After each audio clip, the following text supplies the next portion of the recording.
नमस्कार दोस्तों, मैं Neetu success with MVS classes में आपका हार्दिक अभिनंदन करती हूँ।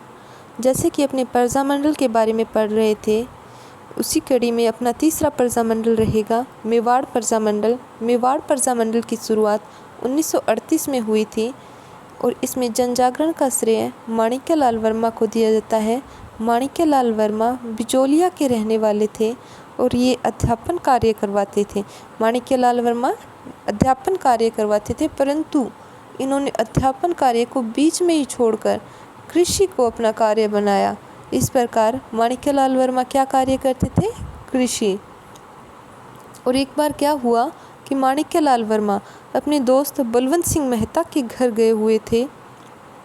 तभी ये दोनों आपस में बातचीत कर रहे थे कि मारवाड़ रियासत का भी विलय हो गया, जयपुर का भी विलय हो गया, परंतु अपने जनजागरण की कमी होने के कारण रियासत का विलय नहीं हो पाया।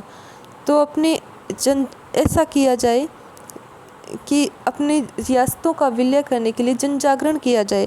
तभी मौके पर भूरीलाल बयां और रमेश चंद्र व्यास भी यहाँ आ गए और इन चारों ने मिलकर साहित्य कुटीर उदयपुर, जो कि बलवंत सिंह मेहता का घर है, इनके घर पर साहित्य कुटीर में मेवाड़ प्रजामंडल की स्थापना की 1938 में और बलवंत सिंह मेहता को अध्यक्ष का पद सौंपा गया। देखिए 1938 में मेवाड़ के प्रधानमंत्री ने 1938 में तो इसकी शुरुआत हुई ही थी कि अचानक 1938 में ही धर्मनारायण काक, जो कि मेवाड़ के प्रधानमंत्री हैं, इन्होंने इस प्रजामंडल पर प्रतिबंध लगा दिया और आगे वर्मा जी ने अपना प्रारंभिक केंद्र फिर नाथद्वारा रखा और अस्थायी केंद्र अजमेर रखा और अजमेर में रहते हुए इन्होंने अपने कार्य किए। अजमेर में ही वर्मा जी ने वर्तमान मेवाड़ का वर्तमान शासन नामक पुस्तक लिखी, जिसमें कि मेवाड़ की शासन व्यवस्था का जिक्र किया गया है। भूरीलाल बयां, जो कि वर्मा जी के ही मित्र थे, इन्होंने अजमेर में मेवाड़ में जाकर रातों रात जनजागरण का कार्य किया। माणिक्यलाल वर्मा ने काफ़ी समझाया कि आप ऐसा ना कीजिए, कभी चपेट में आ जाएंगे, और आखिरकार हुआ यही कि ये चपेट में आ ही गए और इन्हें बंदी बनाकर सराड़ा के दुर्ग में रखा गया। सराड़ा का दुर्ग उदयपुर में है दोस्तों। इसे सराड़ा के दुर्ग को मेवाड़ का काला पानी भी कहा जाता है। माणिक्यलाल वर्मा को कुंभलगढ़ दुर्ग में रखा गया। माणिक्यलाल वर्मा को कहाँ रखा गया? कुंभलगढ़ दुर्ग में। माणिक्यलाल वर्मा को कुंभलगढ़ दुर्ग में रखा गया और इन पे हुए अत्याचारों का विरोध गांधी जी ने अपने समाचार पत्र में, हरिजन समाचार पत्र में किया। इस प्रकार पूछ लेते हैं कि गांधी जी ने वर्मा जी पर हुए अत्याचारों की आलोचना किस समाचार पत्र में की? हरिजन समाचार पत्र में। और इसका 1941 में वर्मा जी मुक्त हुए और अपना प्रथम अधिवेशन 25 से 26 नवंबर के बीच 1941 में रखा, जो कि शाहपुरा हवेली उदयपुर में रखा गया। कहाँ पे रखा गया प्रथम अधिवेशन? शाहपुरा हवेली उदयपुर में।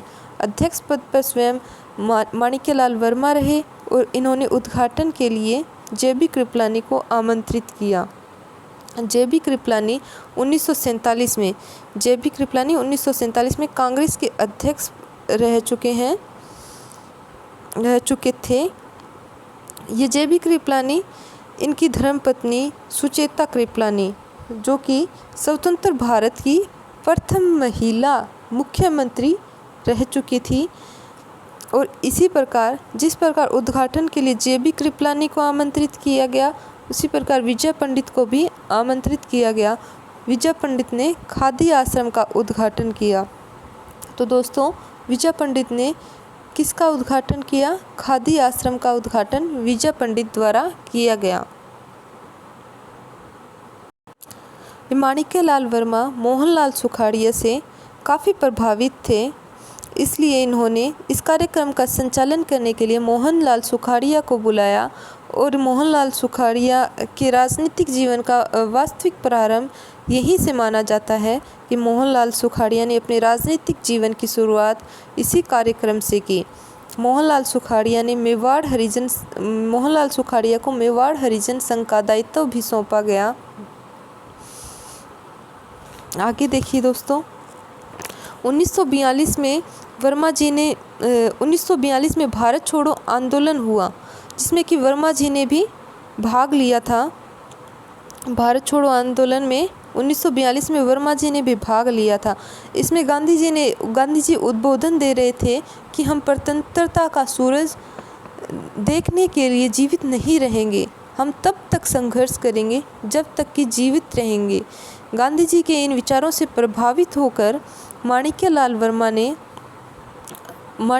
वर्मा ने अपने महाराणा भूपाल सिंह को कहा कि 24 घंटे में अंग्रेज़ों से संबंध विच्छेद कर ले। इस बात से महाराणा दंग रह गए और इन्हें माणिक्यलाल वर्मा को उन्होंने पुनः बंदी बना लिया। भारत छोड़ो आंदोलन के समय ही माणिक्यलाल वर्मा ने अपनी पत्नी नारायणी देवी, पुत्र दीनबंधु और पुत्री सुशीला के साथ गिरफ्तारी दी। इस प्रकार ऐसा कौन सा व्यक्ति था जिसने कि अपनी पुत्र, पुत्री और पत्नी के साथ अपनी गिरफ्तारी दी? वो थे माणिक्यलाल वर्मा। और ये कौन से प्रजामंडल में है? मेवाड़ प्रजामंडल में है। ठीक है दोस्तों, आगे देखिए, महाराणा भूपाल सिंह ने आगे के.एम. मुंशी को संवैधानिक सलाहकार नियुक्त किया। संवैधानिक सलाहकार नियुक्त करके मुंशी जी ने महाराणा की ओर से 1948 में संवैधानिक सुधारों की घोषणा कर दी और 18 अप्रैल 1948 को राजस्थान संघ में उदयपुर रियासत का विलय करके संयुक्त राजस्थान नामक इकाई का गठन किया गया। 18 अप्रैल 1948 को संयुक्त राजस्थान नामक इकाई का गठन किया गया और मेवाड़ रियासत का विलय किया गया और इस प्रकार प्रधानमंत्री माणिक्यलाल वर्मा को बनाया गया। अपना आज का मेवाड़ प्रजामंडल पूरा होता है दोस्तों। आगे अपने नया प्रजामंडल पढ़ेंगे, जिसमें कि अपना चौथा प्रजामंडल रहेगा जैसलमेर प्रजामंडल। थैंक यू दोस्तों।